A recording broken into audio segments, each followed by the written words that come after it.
태초에 하나님은 사람을 만드셨고 그 사람이 한 가정의 시작이고 부모의 시초가 된 것입니다. 성경은 그런 부모에게 공경하라고 말씀합니다. 놀랍지 않습니까? 하나님은 네 자녀를 사랑해라라는 말도 주셨습니다. 근데 부모를 공경하라는 말씀이 성경에는 더 많이 묻어나 있습니다. 왜 그럴까요? 당연한 겁니다. 자식 사랑은 하지 마라 그래도 하게 되어 있습니다. 그런데 부모를 사랑하라라는 말은 강조하지 않으면 늘 뒤처지기 쉽기 때문에 그렇습니다. 그래서 부모 공경에 대한 강조를 통해서 그리스도인이 어떤 마음으로 살아야 되느냐라는 것을 알게 하시는 것이죠. 부모는요, 창조의 출발입니다. 하나님께서 아담과 하와를 만들면서 인류 최초의 부부로 만드셨지만 그들이 첫 부모가 된 것입니다.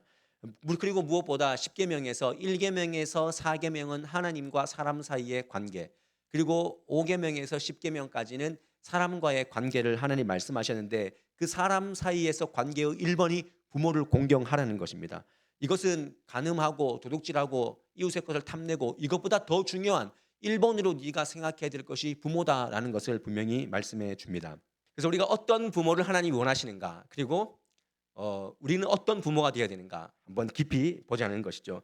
저도 완벽한 부모가 아니고 완벽한 자식도 아닙니다. 그냥 저는 성경 안에서 여러분들에게 어리지만 성경의 원리를 그냥 여러분들에게 전하는 것뿐이니까 오해하지 마시고 사람의 음성을 듣지 마시고 하나님의 말씀으로 들으시기를 바랍니다.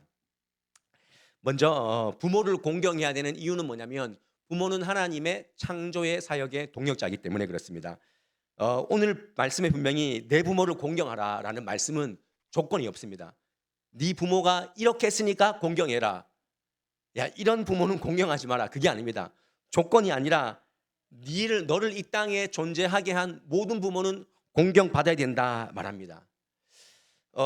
왜 그렇습니까? 하나님의 창조 사역의 동력자로서 우리를 이 땅에 태어나게 하신 것이죠. 하나님은 우리를 창세 전에 지으셨지만 하나님은 부모를 통해서 우리를 낳게 하신 것입니다. 그래서 그 위치에서 보면 부모는 하나님의 동력자인 것입니다. 그래서 하나님은 부모랑 하나님을 같은 선상에 두셨습니다. 이런 설교가 부담스러운 것은 아마 우리 부모는 그렇게 존경받을 만한 부모가 아니에요. 저한테 얼마나 모질게 했는데, 심지어 자식을 학대하기도 하고 부모의 역할을 게을리하기도 하고 자식에게 인간으로서 해야 되지 않는 그런 행위를 했던 부모도 있습니다.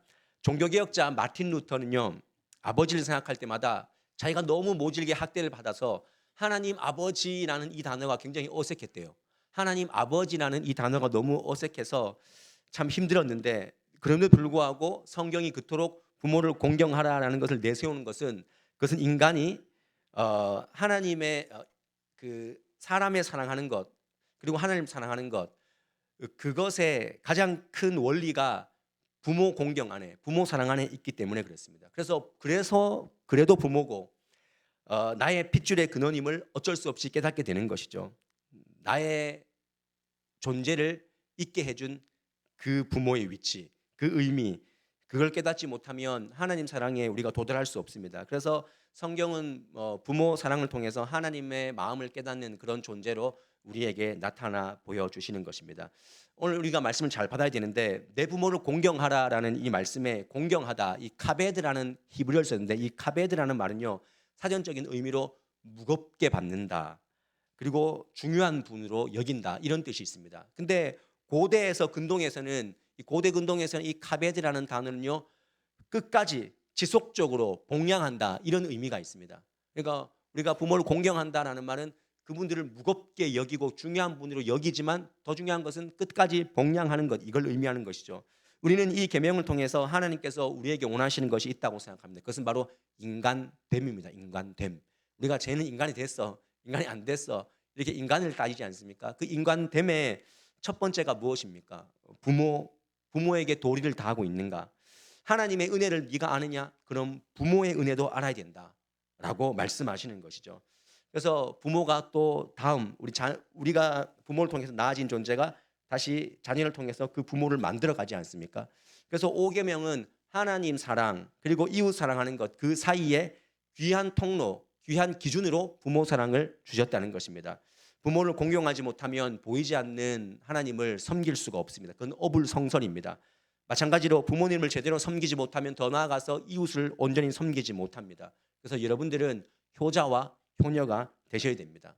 부모님이 나에게 그런 인정을 받게끔 했건 안 했건 그것보다 더 중요한 것은 하나님의 준엄한 명령이기 때문에 우리가 그들을 인정해야 된다는 것입니다. 인정하실 수 있습니까? 인정하셔야 됩니다. 그렇게 나에게 좋은 추억을 주지 않았어도 인정해야 됩니다. 그리고 내가 효자, 효녀로 살겠다라고 조금만 하면 우리 어머니, 아버지의 사랑은 너무 후하고 크셔서 넉넉하게 또 그거를 큰 사랑으로 받아주신다는 것이죠. 아무리 모질게 굴었어도 떠나야 될 그 시간 앞에서는 세월 앞에 장사가 없기 때문에 내게 넉넉하지 못하게 해줬다 할지라도 우리는 그것을 이해하게 되는 것입니다. 일생하면 일생, 여러분 일생입니다. 한 번 사는 인생입니다. 그 부모의 관계를 그 일생의 마지막 끝에는 풀어주시는 것이죠. 그래서 폭삭 소가수다에 보면 그 옆집에 사는 부상길 씨 아시죠? 부상길 씨, 학씨, 예, 웃으시는 분은 아시는데 학씨라는 분도 굉장히 저는 그 남자를 볼 때마다 저 인생도 얼마나 힘들었을까. 부모에게 온전한 사랑을 받지 못해서 학시 거리는데 그 부모들도 참 갈등이 많지 않습니까? 드라마를 보면.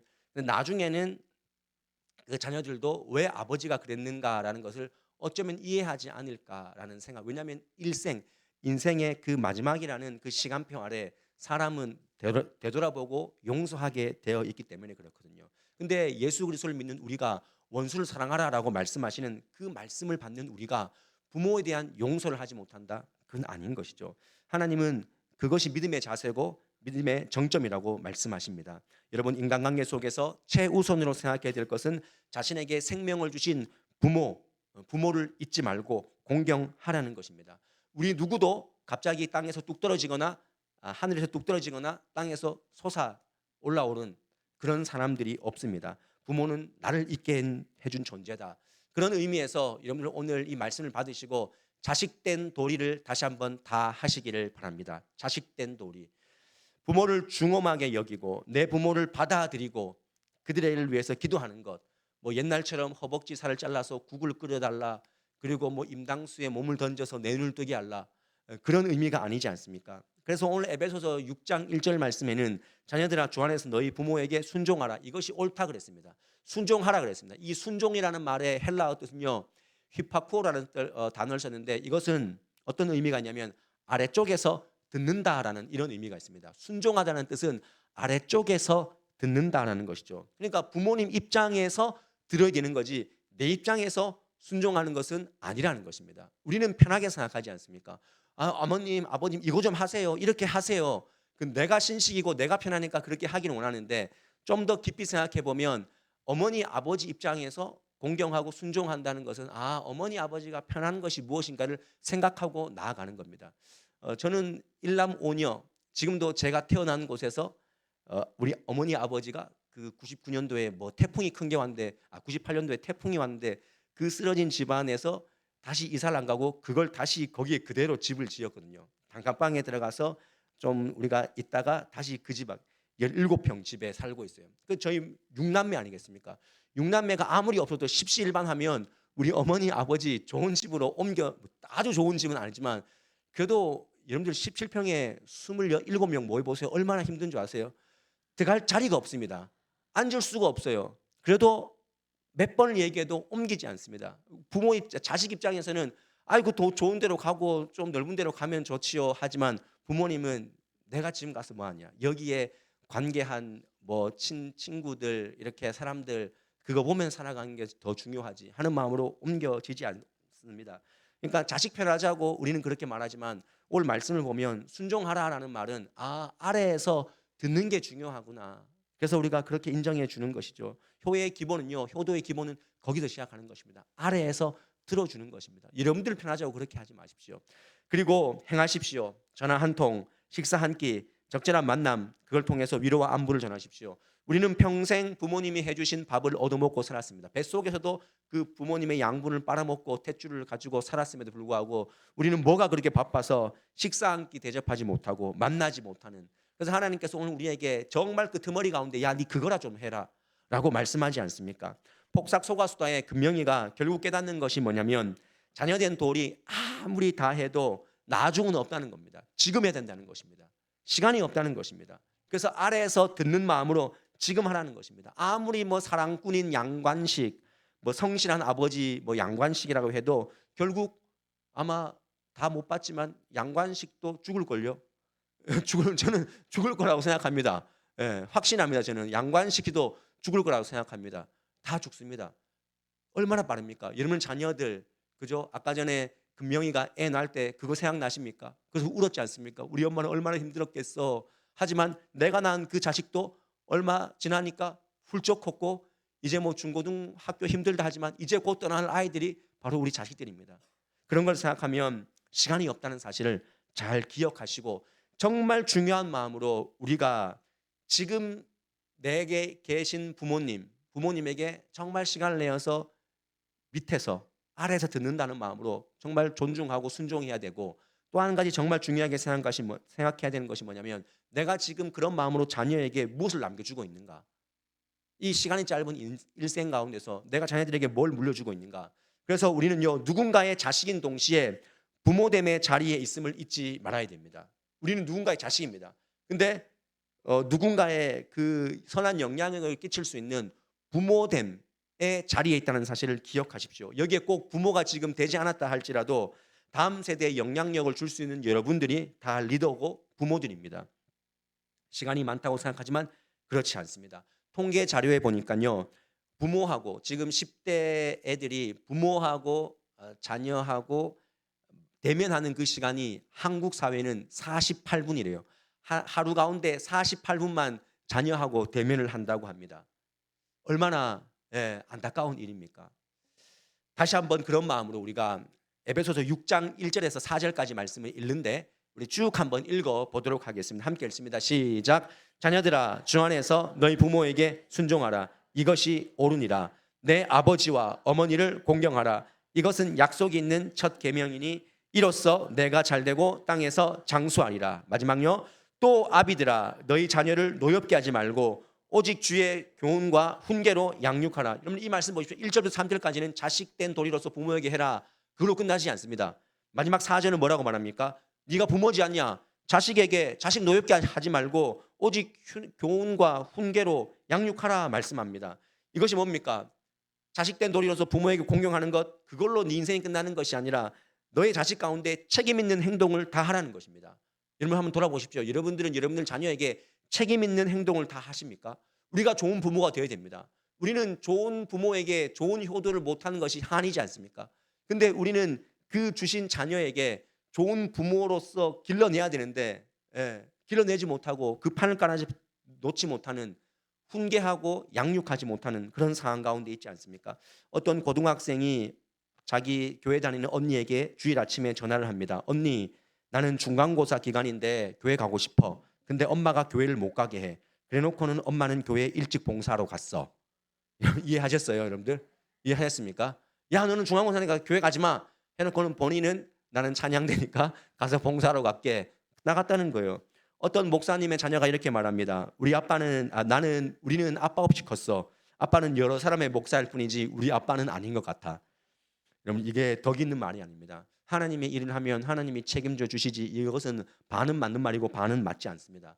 여러분 부모를 공경한다는 것은 부모를 공경하라라는 이 말은 그걸 보여주라는 것입니다. 자녀에게 보여줘야 되는 것이고 또 좋은 부모가 되기 위해서 자녀를 위해서 노력하는 것입니다. 여러분 좋은 부모가 되십시오. 여러분들이 좋은 부모가 되어야 그 따뜻한 햇살을 받고 자란 아이가 또 좋은 부모가 되고 좋은 부모를 길러내는 것입니다. 어쩌면 성경에서 좋은 부모는요 정말 다시 좋은 부모를 길러내는 것이 아닌가. 관식이하고 애순이가 좋은 부모가 되니까 금명이가 또 좋은 부모가 되지 않습니까? 그리고 그걸 본 세범이가 다시 또 좋은 부모가 될 겁니다. 이런 선순환의 역사가 우리 사회 가운데 특별히 교회 가운데 일어나야 되는데 그걸 우리가 무너뜨리면 안 된다는 것이죠. 특별히 성경에서 골로새서 3장 말씀에도 똑같은 말씀 나옵니다. 내 자녀를 노엽게 하지 말라. 그리고 에베소서 6장 4절에도 내 자녀를 노엽게 하지 말라. 노엽게 하지 말라는 말의 뜻이 뭐냐면 이것은 분노가 쌓이게 하지 말라는 것입니다. 분노가 쌓이면 삶의 열정을 잃어버린다. 그건 네가 맡고 있지 않느냐? 그거 점검하라는 것입니다. 여러분 최소한 우리가 좋은 부모가 된다는 것은 자녀들에게 분노가 쌓이게 하면 안 된다는 거예요. 삶의 의욕을 넘치게 해줘야지 그 삶의 의욕을 끊어버리는 사람이 되면 안 된다는 것입니다. 너는 그 성적으로 뭘 할 수 있냐? 너는 이미 글렀다. 네가 그러면 그렇지 뭐. 그 말을 하면 안 되는, 최소한 의욕은 못 주더라도 의욕을 막는 그런 언어는 끊어내 버려야 됩니다.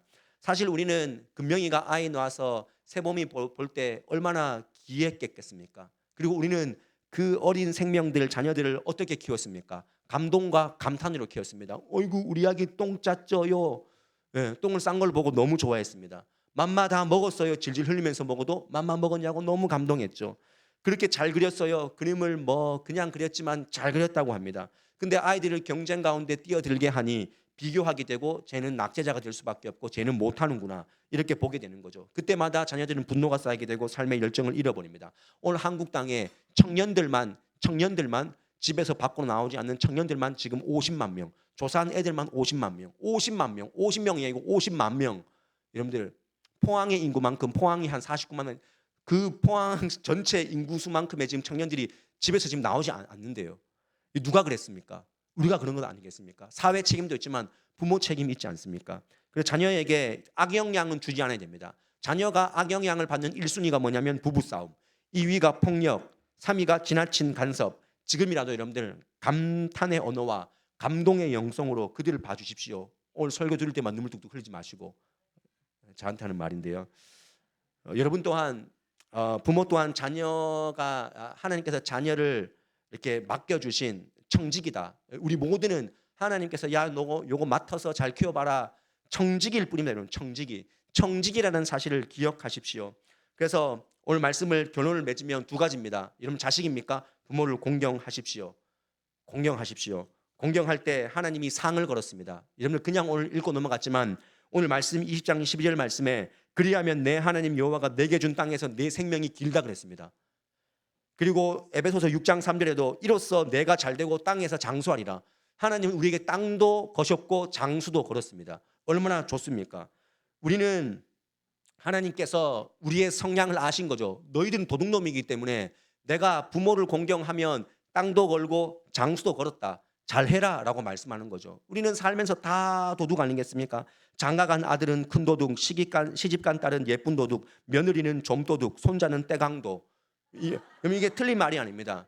자식은요 명절 때 자기가 회사에서 받은 과일 한 박스나 선물 세트 하나를 가지고 가지 않습니까? 집에 올 때는 어떻습니까? 쌀, 핵곡식, 반찬 그래놓고 집에 올 때 빠뜨린 건 택배로 보내줘 이런 얘기를 합니다. 그래서 하나님은 아이디어가 생긴 것입니다. 야 부모 공경해라. 네가 다 뺏어갈 사람인 줄 알고 내가 땅도 걸었고 장수도 걸었다. 이 말은 출애굽기와 신명기는요 가나안 땅에 들어가기 전에 그런 상황 아니겠습니까? 네가 준 땅이 아니라 내가 준 땅에서 네 생명이 길게 하겠다. 어떻게 하면? 네 부모를 공경하면. 그것이 복인 줄 알고 그렇게 살라라고 말씀하십니다. 여러분들 잊지 마십시오. 우리 사회 공동체가 잘 되기 위해서 우리 땅이 멸망하지 않기 위해서는요 부모 공경 이거 굉장히 중요하다는 사실 기억하시고 끝으로 부모 공경은요 부모는 공경의 대상이지만 우리 부모는요 또 자식을 잘 키워내야 될 책임이 있다는 사실 잊지 마시기를 바랍니다.